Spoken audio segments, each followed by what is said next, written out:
कार्यकाल 2014 के बाद में भारत छोड़कर भागे कुछ 25 प्रमुख आर्थिक अपराधी।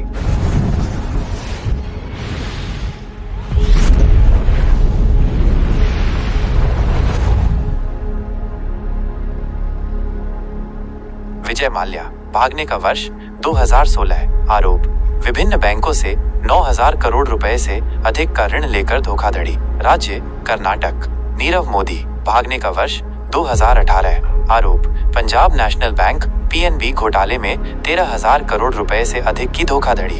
राज्य, गुजरात। मेहुल चोकसी, भागने का वर्ष 2018। आरोप, PNB घोटाले में नीरव मोदी के साथ 13,000 करोड़ रुपए से अधिक की धोखाधड़ी। राज्य, गुजरात। संजय भंडारी, भागने का वर्ष 2016। आरोप, रक्षा सौदों के जरिए काले धन को इधर उधर करना। राज्य, दिल्ली। चेतन जयंतीलाल संदेसरा और नितिन जयंतीलाल संदेसरा, भागने का वर्ष 2017। आरोप, बैंकों को 5,000 करोड़ रुपए से अधिक का चूना लगाना। राज्य, गुजरात। पुष्पेश कुमार वैद्य, आशीष जोबनपुत्र, समीर थापर, विनय मित्तल, सुनील रमेश हल्दानी, सन्नी कालरा, दिनेश कुमार, सभ्य भट्टाचार्य, राजकुमार बंसल, अंगद सिंह, प्रवीण कुमार जैन, सुधीर राय, नीलेश पारेख, उमेश पारेख, रितेश जैन, हितेश पटेल, अतुल पुंडीर, सुधाकर शेट्टी, भागने का वर्ष 2018। आरोप, विभिन्न बैंकों के साथ धोखाधड़ी। अब ध्यान देने वाली बात है, यहाँ 2018 में कई लोगों के भागने और 2019 के लोकसभा चुनावों के संबंध तो नहीं।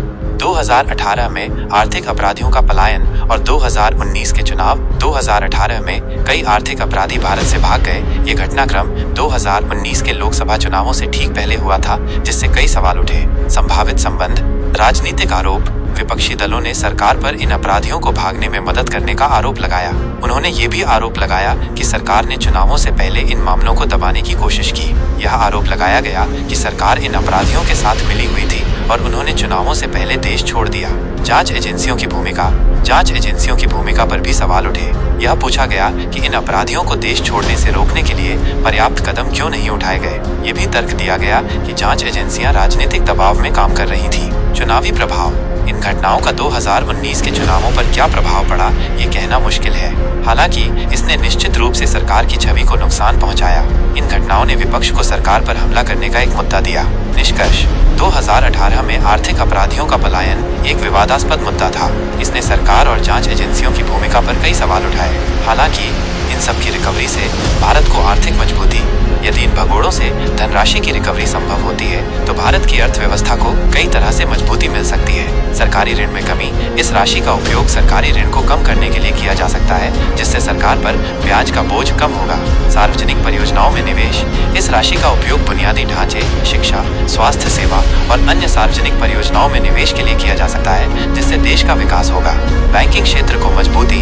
इस राशि का उपयोग बैंकों को पुनः पूंजीकृत करने के लिए किया जा सकता है, जिससे उनकी वित्तीय स्थिति मजबूत होगी। सामाजिक कल्याण योजनाओं के लिए धन। इस राशि का उपयोग सामाजिक कल्याण योजनाओं के लिए किया जा सकता है, जिससे गरीबों और जरूरतमंदों को लाभ होगा। निवेशकों का विश्वास बढ़ेगा। इस तरह की रिकवरी से भारतीय न्यायिक व्यवस्था और आर्थिक व्यवस्था पर निवेशकों का विश्वास बढ़ेगा, जिससे विदेशी निवेश को भारत में आकर्षित करने में मदद मिलेगी। यह ध्यान रखना महत्वपूर्ण है कि इन सभी व्यक्तियों पर लगे आरोपों की जांच चल रही है और वे कानून की नजर में तब तक निर्दोष हैं जब तक कि उन्हें अदालत में दोषी साबित नहीं किया जाता है।